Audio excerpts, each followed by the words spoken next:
And so today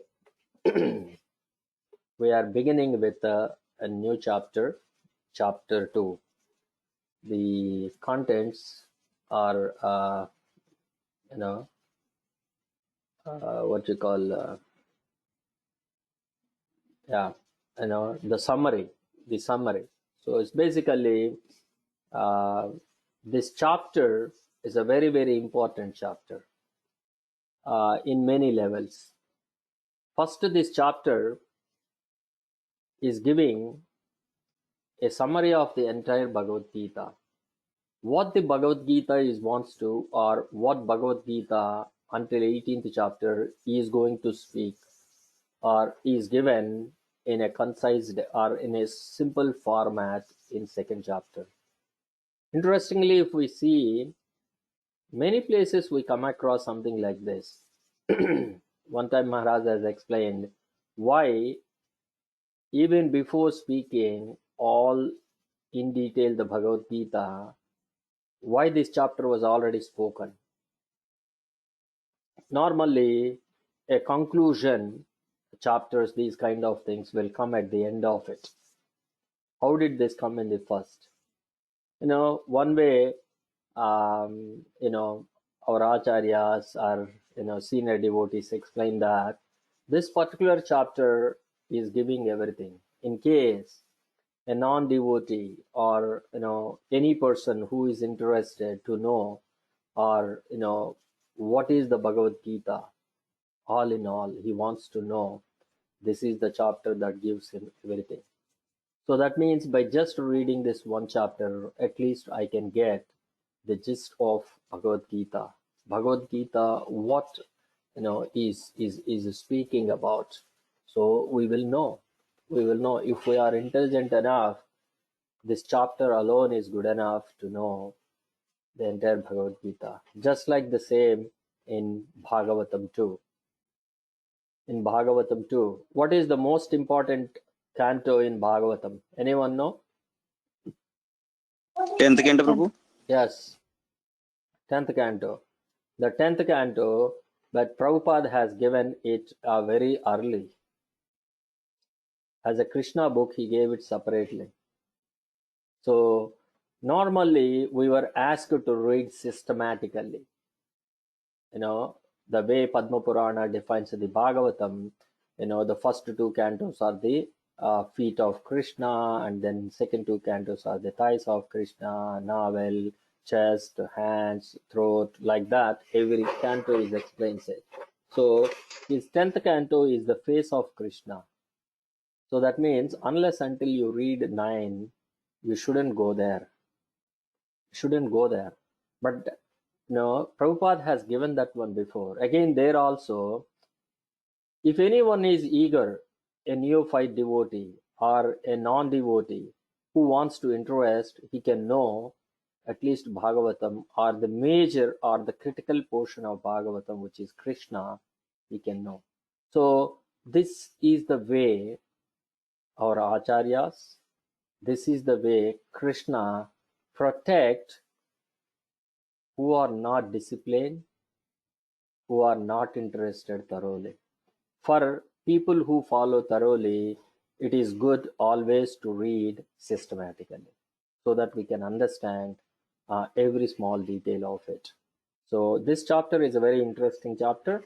And before going to this chapter in detail, I wanted to give the glorification of this chapter. If you all remember it, the first chapter also we did some glorification. If you all remember the first chapter, Lakshmi asked, or Parvati asked Lord Shiva, what is the greatness of this Bhagavad Gita? You always meditate on it. So Lord Shiva has given explanation. I heard this from Lord Vishnu. So who Lord Vishnu is speaking to? Lakshmi. So Mother Lakshmi asked Vishnu. So what is so significant about this one? You gave so much wonderful to the humanity. I want to hear it from your mouth. So he explained to Mother Lakshmi. So we heard about the first chapter, the significance, right?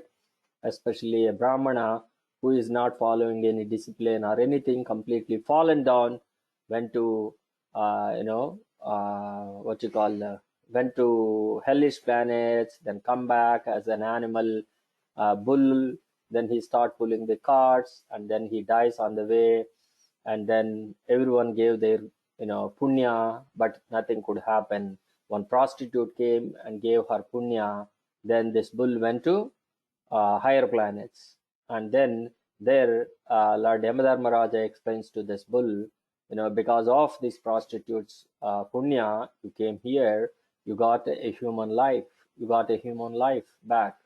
Then this Brahmana came back and inquired about this lady, and she explained about, I didn't know anything about it. This is one parrot I raised. It recites every single day. So the parrot may not know the meaning, but it recites every single day.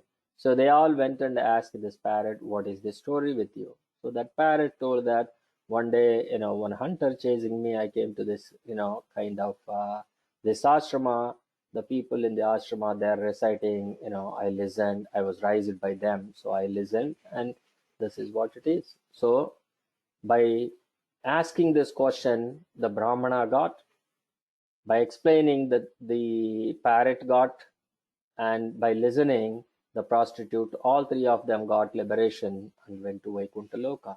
The same way, this second chapter is also a beautiful narration for this one. So this story goes like this.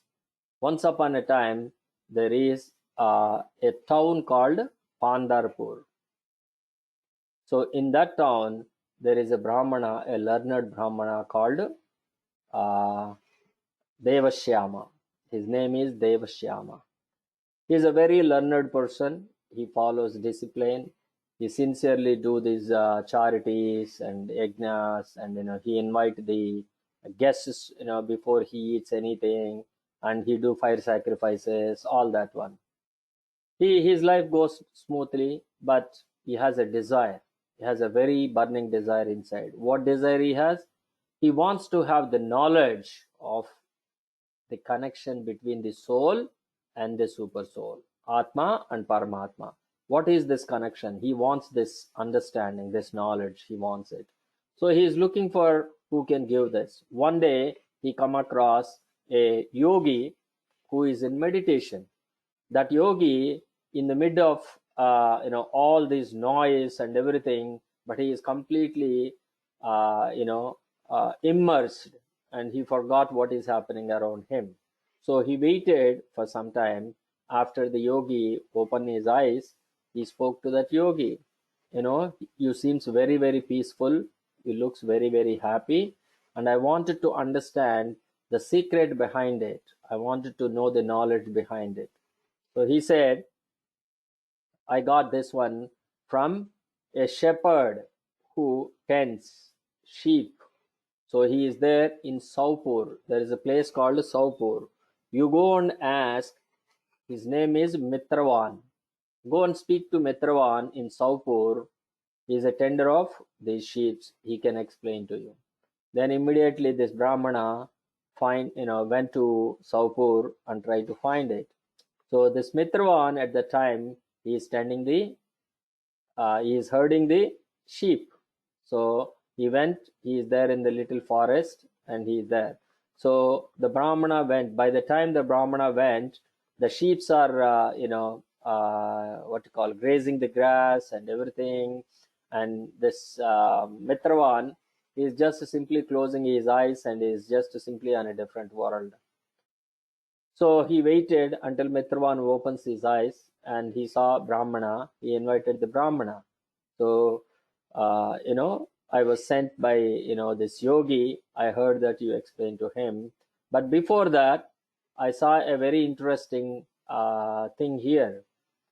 In this place, I saw your sheep as well as tigers, wolves, and wild animals are also living side by side without any animosity. What is the reason for it? What is the reason for it? Then he said, Mitravan explained, "Oh, this happened one time when I was tending the cows, herding the sheep. One tiger chased the sheep. All are escaped except one sheep. That sheep came to this place where they are right now, to this place. And when the tiger chases and come to this place, immediately what happened? It is about to pounce the sheep, but they were inside this place. Immediately, the tiger somehow it became very mellow, soft. There is no aggression in the tiger at all. And the sheep asked the tiger, I am your prey and I am supposed to be eaten by you, and there is no one to protect me. Why you didn't eat me? Then the tiger said, I don't know. As soon as I come to this place, all my anger, aggression, everything, my hunger and thirst, everything is completely gone. I am now fully satisfied. So they both don't know. They both came to Mitravan. So Mitravan, they asked, why this is happening. So Mitravan also don't know. Then he looked at it. There is a monkey sitting on top of the tree. They all went to that monkey. Then the monkey explained the story behind for this place. So what happened? Once upon a time, this place, there is a sage. His name is Sukama. His name is Sukama. So he is, living that place, and he is worshipping Lord Shiva in that place, the big temple, in the big temple. That temple is erected by Lord Brahma. In Treta Yuga time, Lord Brahma erected this temple, and there is a Mahalinga, or Lord Shiva's is there. So this sage is worshipping every single day, and living there peacefully. One day there came another great sage, one of the Prajapatis or some great sage has come. So he gave fruits and everything. He invited that sage and he asked, I have a desire. I wanted to understand the relationship between Atma and Paramatma. And this desire is keep burning inside me. It is not making me rest peaceful. So can you help me? Then that sage, what he did, he wrote the second chapter of Bhagavad Gita on a stone tablet, left it there, and he left. So Sukama every single day reciting second chapter every single day, and he is very peaceful and he lives nicely, and he left to Vaikunta. So this is the place. The place, hearing every single day, that place got this Mahima because the tablet and everything, and it is been listening. So the place has such a wonderful effect on them. So everyone got this one. So this, Devashyama heard this story. He went back to his place, his town, and then what happens? Every single day he is reciting this second chapter, and in fact he is giving this one to everyone because many people comes for him. He is a nice Brahmana, learned Brahmana. So for everyone, he start giving these lessons to them. So this is the significance of it. By reciting this these verses, the second chapter verses, everyone without to fail, everyone can go back to Vaikuntha planets. So like this, every single chapter has a beautiful significance meaning. That means in the past, in Satya Yuga, Dwapara Yuga, Treta Yuga, some rishi, some sage has been, went through all of this one. So this is the significance of the second chapter. Now, we will go into the second chapter. Now, before going to the second chapter, we wanted to recap in the first chapter what exactly had happened. At the end of the first chapter, there are 5 concerns to Arjuna. 5 concerns to Arjuna. I don't know how many of you remember 5 concerns. What is the first concern? Compassionate. He is so compassionate. He is a devotee, that is why he is compassionate, etc., etc. We heard all of that one. But his compassion is not a valid one. Why? His compassion is totally bodily related.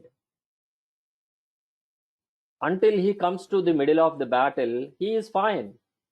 But as soon as he saw Bhishma, Drona, everyone feeling their relationship, remembering their relationship, he became somehow compassionate for both sides of his parties. That means his compassion is based on the bodily thing. So that is one of his problem. The second problem. What is the second problem? Second problem, enjoyment. If you all remember it, Kimno Rajyena Govinda, Kimbogarjena Jivitena.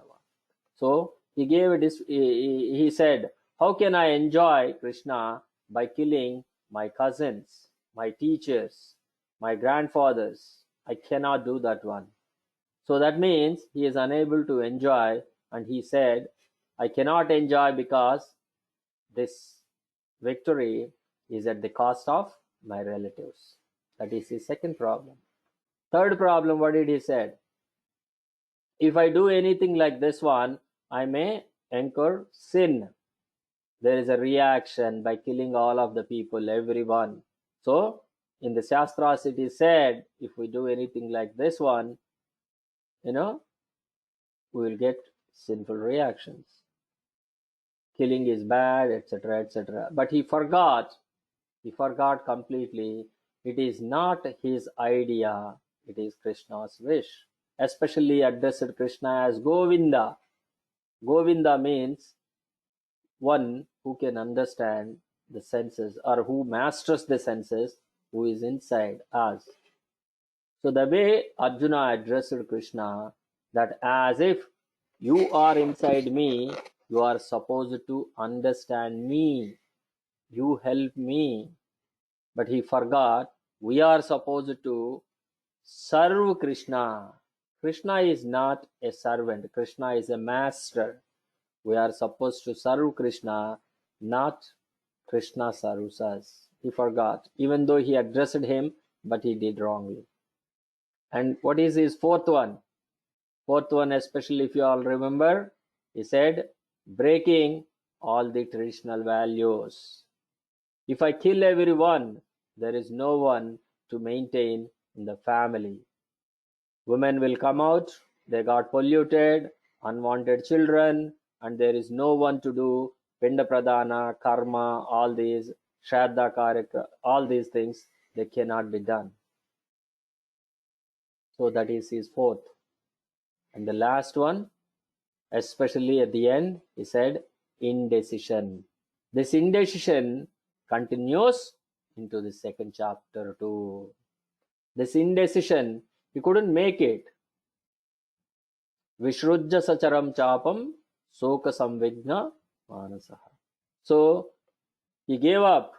He threw away his Gandiva, everything. He sat down on the chariot. This is indecision. These are the 5 problems which he had at the end of the chapter 1. Now what happened? Krishna is giving answers to these questions one by one. So this chapter very nicely put together. His questions were answered very nicely in a nice way. So verse number 11 to 30th, his first question was asked, compassion. What is compassion? Arjuna's compassion is bodily level compassion. He is my grandfather, he is my teacher, he is my cousins, all these things. But Krishna, verse number 11 to 30, is clearly explains that we are not this body, we are the soul. So the compassion which you are showing is on the wrong. So he gave the explanation from verse number 11 to 30th. And after, what is second? He couldn't enjoy. He said, I couldn't enjoy it. So Krishna, from 31 to 32, these 2 verses, he says that You are a Kshatriya, you are supposed to enjoy. Rajyam Veerabhojyam, isn't it? That is the saying for the Kshatriyas. And if they die, they goes to heavenly planets. So it is said. So in Karma Yoga process, he explains this process. And the third one he said sinful reactions. So Krishna explains 33 to 37. There is no sinful reactions, especially for king, especially for Kshatriyas. The way they were given, the Swabhava, Shatra Karma Swabhava.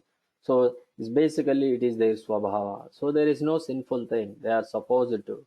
If they don't do, what will happen? He explained 33 to 37. You fall down, you will be infamy, everyone criticize you, your family values completely trodden, all of that he will explain. Again, the fourth one is basically breaking all the traditions. That is Krishna explains in 45th and 46th verse especially. So we have to suppose it to rise on top of these values, traditional values. Traditional values, all these things are based on the three modes of nature. We have to rise from the nature, that three modes of nature. So Krishna very nicely explains all these things in the second chapter. So the second chapter is very nicely divided. So until verse number 30, it more or less it speaks about jnana, knowledge. And verse number 31 to I think it's up to 39, I believe. It will speak about karma yoga. Karma yoga. First is jnana yoga, next karma yoga. And then verse number 40 and to 53rd, he explains about Buddhi Yoga, or somewhat say Bhakti Yoga. Here especially Buddhi Yoga means Bhakti Yoga. So we talk about Jnana Yoga, we talk about Karma Yoga, we talk about Bhakti Yoga.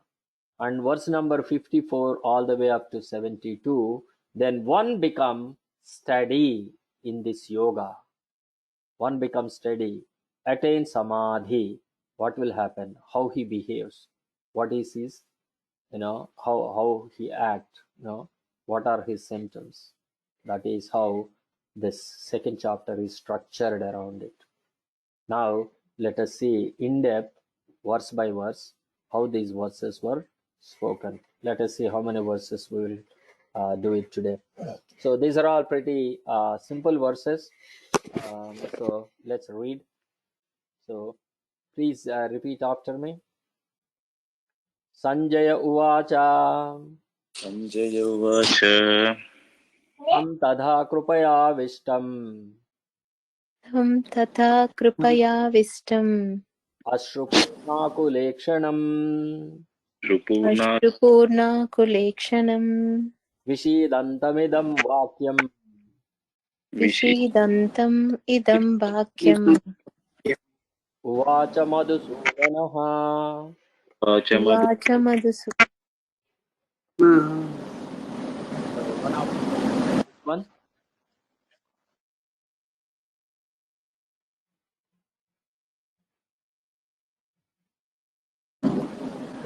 Sanjaya Uvacha Tam Tata Kripayavishtam Asrupurna Kulekshanam Visidantam Idam Vakyam Uvacha Madhusudanaha. Thank you. Thank you, Prabhu. Would you like to read the translation and purport, Prabhu? I shall read. Translation and purport by His Divine Grace A.C. Bhaktivedanta Swami Srila Prabhupada. Prabhupada ki jai. Sanjaya said, seeing Arjuna full of compassion, his mind depressed, his eyes full of tears, Madhusudana, Krishna, spoke the following words. Material compassion, lamentation, and tears are all signs of ignorance of the real self. Compassion for the eternal soul is self-realization. The word Madhusudana is significant in this verse. Lord Krishna killed the demon Madhu, and now Arjuna wanted Krishna to kill the demon of misunderstanding that had overtaken him in the discharge of his duty. No one knows where compassion should be applied. Compassion for the dress of a drowning man is senseless. A man fallen in the ocean of nescience cannot be saved simply by rescuing his outward dress, the gross material body. One who does not know this and laments for the outward dress is called Sutra, or one who laments unnecessarily. Arjuna was a Kshatriya, and this contact was not expected from him. Lord Krishna, however, can dissipate the lamentation of the ignorant man, and for this purpose the Bhagavad Gita was sung by him. This chapter instructs us in self-realization by an analytical study of the material body and the spirit soul, as explained by the Supreme Authority, Lord Sri Krishna. This realization is possible when one works without attachment to fruitive results and is situated in the fixed conception of the real self. Thank you, bro. Thank you, Prabhu. Even though this purport is very small, very beautiful, interesting words were used. Shudra, there is a definition of Sudra. There is a definition of a Kshatriya. What is the difference between Shudra and Kshatriya? So especially here, the Kshatriya here is addressed especially then who know the value of a life and who know or who has the knowledge between body and the knower of the body. So here especially the way Arjuna's compassion, as we discussed before, Arjuna's compassion is not for the eternal living entity. His compassion is for the body. So especially here Prabhupada, what he's saying, a drowning person worrying about his dress, especially, we can clearly understand this one. For example, someone is drowning. By mistake, he fall down in a river or something, drowning. Those who are on the outside, they need to save him, not worrying about his dress. Oh, he has a very costly dress on him, has a purse in his pocket, he has cell phone in his pocket. That's pointless. My point is, the point Prabhupada wants to say is, no matter what kind of dress that person put on him, but if the person dies in that, what's the point? We must save that person, not what he wear it. So if this body is a dress for us, worrying about his dress is not so good.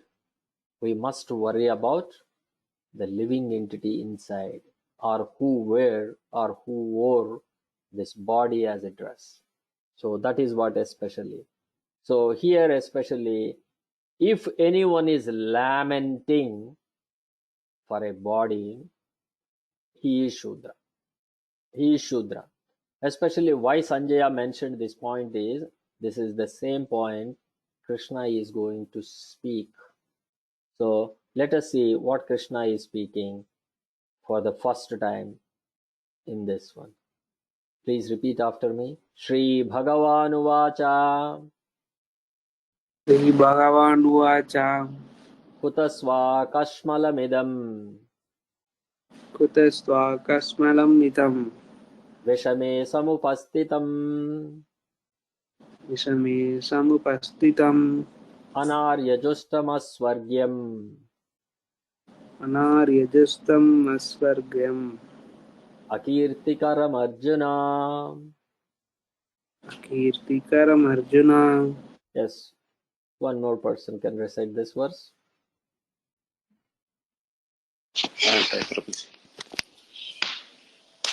श्रीभगवानुवाच कुतस्त्वकस्मलम् इदम् विषमे समुपस्थितम् अनार्यजुष्टम् अस्वर्ग्यम् अकृतिकरम् Arjun. Thank you, Prabhu. Yeah, Akirtikaram Arjuna. Okay. Anyone would like to write one more? This is a beautiful verse. Shall I try, Prabhuji? Yes, Mataji, please. Shri Bhagavanuvacha Kutastva Kasmalam Idam Visame Samupastitam Anaryajustam Asavargyam Akirtikaram Arjuna. Thank you, Thank Mataji. you, Prabhuji. Hare Krishna. Hare Krishna. So here beautiful words, you see. Kuta, where did it came from? Like Kashmalam. dirtiness, kalmasham, kashmalam. We use this, right? Kalmasham without kalmasha, it's like without impurity, like kind of. So lamentation. So beautiful words. Aswargyam. So Swargam means heavenly planets. Aswargam, no heavenly planets. Kirti means fame. Akirti, infame. So is the what by this behavior, what is happening to Arjuna? Krishna is speaking about. Ramakrishna, would you like to read the translation and purport, Prabhu? Sure, Prabhuji. Translation and purport by Divine Grace, Bhaktivedanta Swami Srila Prabhupada Ki Jai. The Supreme Personality of Godhead said, "My dear Arjuna, how have these impurities come upon you? They are not at all befitting a man who knows the value of life. They lead not to higher planets but to infamy." Purport. Krishna and the Supreme Personality of Godhead are identical. Therefore, Lord Krishna is referred to as Bhagavan throughout the Gita. Bhagavan is the ultimate in the absolute truth. The absolute truth is realized in the three phases of understanding, namely Brahman, or the impersonal, all perceive spirit, Paramatma, or the localized aspect of the Supreme Personality within the heart of all living entities, and Bhagavan, or the Supreme Personality of Godhead, Lord Krishna. In the Srimad Bhagavatam 1.2.11, this conception of the absolute truth is explained thus: Vedanti tattva vidas tattvam yajnanam advayam brahmeti paramatmeti bhagavan iti sadhayati. The absolute truth is realized in three phases of understanding by the knower of the absolute truth, and all of them are identical. Such phases of the absolute truth are expressed as Brahman, Paramatma, and Bhagavan. These three divine aspects can be explained by the example of the sun, which also has three different aspects, namely the sunshine, the sun's surface, and the sun planet itself. One who studies the sunshine only is the preliminary student. One who understands the sun's surface is further advanced, and one who can enter into the sun planet is the highest. Ordinary students who are satisfied by simply understanding the sunshine, it is its universal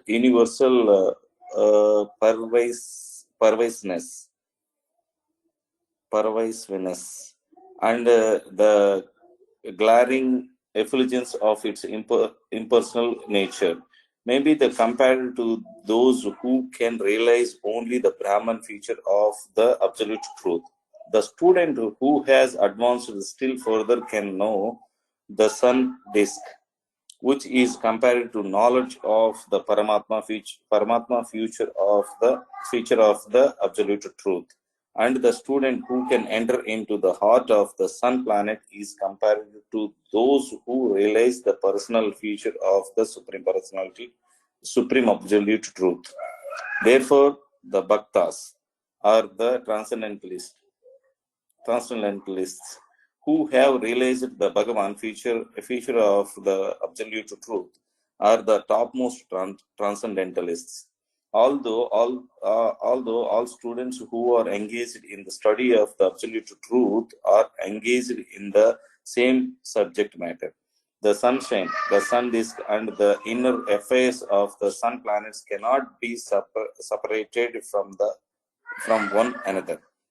And yet the students of the three different phases are not in the same category. The Sanskrit word Bhagavan is explained by the great authority Parasara Muni, the father of Vyasadeva, the Supreme Personality who possesses all riches, all strength, all fame, all beauty, all knowledge, and all renunciation is called Bhagavan. There are many persons who are very rich, very powerful, very beautiful, very famous, very learned, and very much detached, and but no one can claim that he possesses all riches, all strength, etc. Entirely, only Krishna can claim this because he is the supreme personality of Godhead. No living entity, including Brahma, Lord Shiva, or Narayana, can possess opulence as fully as Krishna. Therefore, it is concluded in the Brahma Samhita by Lord Brahma himself that Lord Krishna is the supreme personality of Godhead. No one is equal or above him. He is the primeval Lord, or Bhagavan, known as Govinda. He is the supreme cause of all causes. Isvara Parama Krishna Satchidananda Vigraha. Anadiradir Govinda Sarvakarana Karana. There are many personalities possessing the possessing the qualities of Bhagavan. But Krishna is the supreme because none can excel him. He is the supreme person, and his body is eternal, full of knowledge and bliss. He is primal Lord Govinda and cause of all causes. Brahma Samhita 5.1. In the Bhagavatam also there is a list of many incarnations of Supreme Personality of Godhead. But Krishna is described as the original personality of Godhead, from whom many incarnations and personalities of Godhead expand. Etasma Ete chamsa kalaputta Krishnastu Bhagavan Swayam Indrari Vyakulam Lokam Marudayanti Yuge Yuge. Thank you, Prabhuji. All the list of incarnations of God submitted herewith are either plenary expansions or parts of plenary expansions of the Supreme Godhead. But Krishna is the Supreme Personality of Godhead himself. Bhagavad Gita, Bhagavatam 1.3.2a. Therefore, Krishna is the original Supreme Personality of Godhead, the absolute truth, the source of both the super soul and the impersonal Brahman.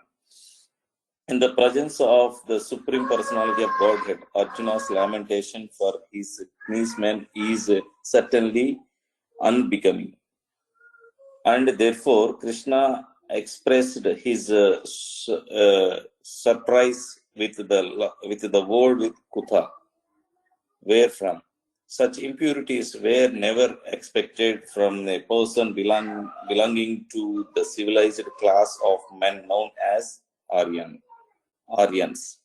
The word Aryan is applicable to persons who know the value of life and have a civilization based on the spiritual realization. A person who are led by the material conception of life do not know that the aim of life is realization of the absolute truth, Vishnu or Bhagavan.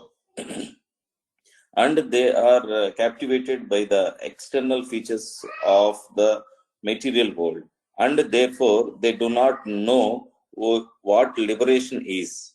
Persons who have no knowledge of liberation from material bondage are called non-Aryans. Although Arjuna was a Kshatriya, he was deviating from his prescribed duties by declining to fight. This fact of cowardice is described befitting the non-Aryans. Such deviation from duty does not help one ease in the progress of spiritual life, nor does it even give one the opportunity to become famous in this world. Lord Krishna did not approve of the so-called compassion of Arjuna for this kinsman. Thank you, Prabhuji. Thank you. So, interestingly, Prabhupada has nicely given this purport, but from top to the bottom, almost except the last paragraph, he used it just to define the word called Bhagavan.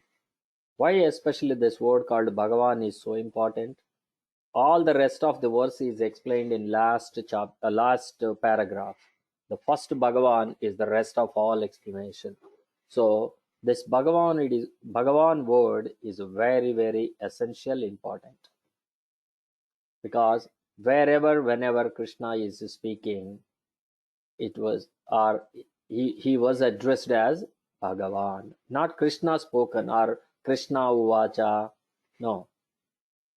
Whereas Sanjay Uvacha, Dhritarashtra Uvacha, Arjuna Uvacha, even others also speaking, especially Mother Bhudevi, Dharu Uvacha, and then she asks a question, oh Vishnu, how did people will, in the age of Kali, how did they get liberation? What is the easiest way to get liberation? Ananya Bhakti. How did they get it? So there he says Vishnu Uvacha. They didn't say Bhagavan Uvacha. They say Vishnu Uvacha. So when in the presence of Krishna, when it is addressed, Krishna is the Supreme. And to prove that, he gave many examples. So what are the examples they are given? First he talked about what is Bhagavan. What is Bhagavan? So vadanti tat tattva vidas tattvam ejajnanam advayam brahmeti paramatmeti bhagavaniti shabdayate. So the learned people speaking of this absolute knowledge which is non-dual, there is no second to it, one and only, as Brahma, Paramatma and Bhagavan. These are the three aspects. What example Prabhupada has given? Sun example has given. Sun has a sun planet and the outer circle of the sun and the sun races, which is giving the shining. So we sit inside in our room. When we open our windows, without going outside, by feeling the sun rays or falling the sun rays inside our room, we can tell that sun is outside. It is sunny today. All these things we can realize it. This is Brahman realization. This is Brahman realization. We don't know what temperature it is, what time it is, whether the sun is in the early, is rising, is in the mid of this, or is setting. All those things we don't know. All we know is basically sun is rising. We don't know more details. This is Brahman realization. The same we can give another example also. Another example that was given is like this. There is a train, especially the trains in the olden times. Train means, what is the significance? How do we identify the train is coming? Olden times. From a far distance, how do we know that the train is coming or the train is coming to the station? Anyone know? Sound Prabhuji? Yes, sound. First, number one, horn. When it comes to the station, every train blow the horn very loud way. It can be heard the entire village or entire town. What is the second one? The first one is horn. The second one? It is very Seeing it. what is the first one? See, there are houses, in front of the station or something. I couldn't see this train, but one thing I can show for sure, see that this is the first thing from the far distance you can see. Old times. Smoke, Prabhuji? Smoke, Prabhuji? Yes, that is correct. Smoke. So even sitting in my home, by hearing the sound, by looking at the smoke, I know that there is a train coming to the station. So if I am sitting at home, I only know train means smoke. It gives signal. Apart from that, I don't know anything else at all.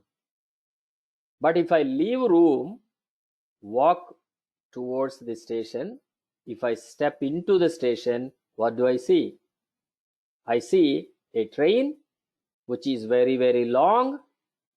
People will get into the train and it has an engine and it has places people to sit on it.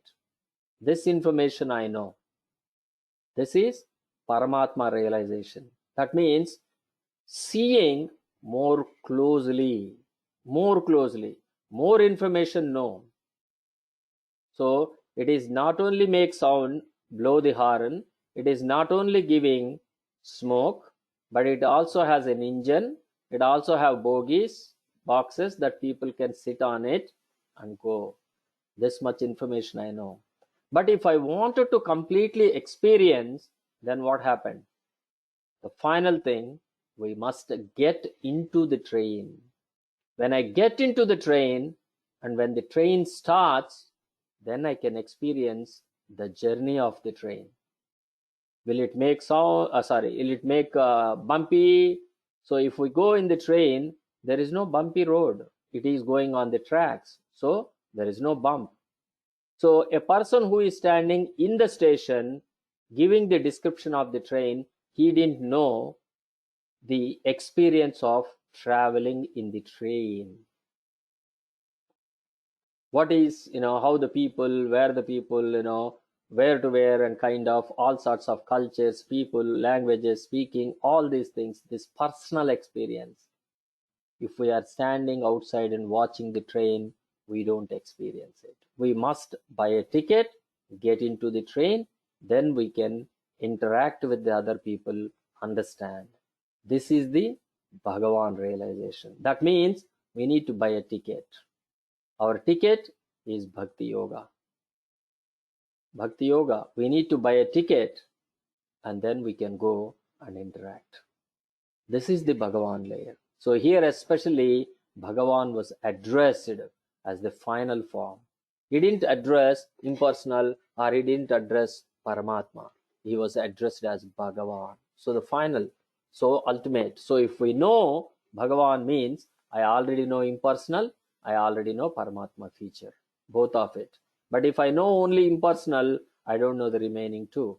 If I only know Paramatma, I know impersonal, but I don't know Bhagavan. But if I know Bhagavan means I already know the remaining two. That is the Bhagavan. So that is why especially this word was spoken, Bhagavan. Especially here Parashara Muni has given a beautiful definition in Padma Purana. Aishwaryasya samagrasya viryasya yashashriya jnanam vairagyam chaiva sannam bhaga itingana. So the definition of Bhagavan he has given. So what is Krishna? Aishwarya. Samagrasya, full, complete. We can't define, oh, this much rich it is. See, for example, today, when we say, who is the richest man in the world? We immediately say, what is Bezos or, what you call Bill Gates or someone we say. But we can easily say, oh, he is having $80 billion. He is having $89 billion. We gave the number. But can we give a number to Krishna? No. Krishna riches are unlimited. Why? Everything belongs to Krishna. So how do we quantify it? We don't know. So unlimited Aishwarya, unlimited fame, unlimited beauty, unlimited power, unlimited knowledge, unlimited Vairagya. See the beauty of Krishna? When we have all the five, 100%, we don't have Vairagya. We don't give up anything when everything going on our way, isn't it? I am rich, I am powerful, I am genius, I was praised by everyone, I am beautiful. Why should I give up anything at all? I don't. That is what Krishna. Even Vairagya also, Krishna is the supreme. So Krishna is the one having a contradictory inside him. Both are existing inside him. That is the beauty of Krishna. So that is the definition. And here the remaining, he gave an explanation how powerful Krishna is. In Brahma Samhita, very first verse, Brahma defined Ishvara Parama Krishna. Krishna is the supreme controller. Supreme controller. There is no one above Krishna. In Bhagavatam, Vyadavesa confirmed Ete Chamsa Kalapumsa Krishnastu Bhagavan Swayam. He said, all the above said incarnations are part and parcels of Krishna, and Krishna is the Bhagavan. So these are all proving that Krishna is the supreme authority. Now finally he is asking, the wonderful thing is, Kuta, where from? Krishna is surprised. What does it mean by Krishna surprised actually? That means Arjuna is a devotee of Krishna. Arjuna is a friend of Krishna, and he is interacting with Krishna, knowing Krishna for quite some time. And Krishna is not expecting this kind of reaction from Arjuna. Why? Arjuna is a well-educated person. He knows all the Vedas, all the scriptures. He knows all the rules. He knows all the rules. He knows all the qualities of each category. Especially being a Kshatriya, trained under, what is expected. But here, especially what happened? This is in terms of called broke down. In our simple English, he broke down. This means taking pressure, stress. This is what is called. One way we can see Bhagavad Gita is stress management. If we feel stress, remember this. Our stress is nowhere near to the stress of Arjuna. Arjuna's stress is million folds higher than what we experience it. And Krishna's words helped Arjuna to come out of his depression, his pressure, his stress. So for us, it is nothing. So Bhagavad Gita 100% helps us to bring us back where we are supposed to be. So especially the last paragraph, we will discuss one more time when we go into the next verse. Next verse also continuation to this verse. So the last paragraph and the second verse, the next third verse, we will discuss it together. So especially these words, Kashmalam, these words especially Anarya Justam, Aswargyam, Akirtikaram. See these words especially. Why Krishna is speaking about heavenly planets and he is speaking about infamy, he is speaking all about it. We can discuss more in that. So I will stop it here and let us see if we have any comments and questions from anyone.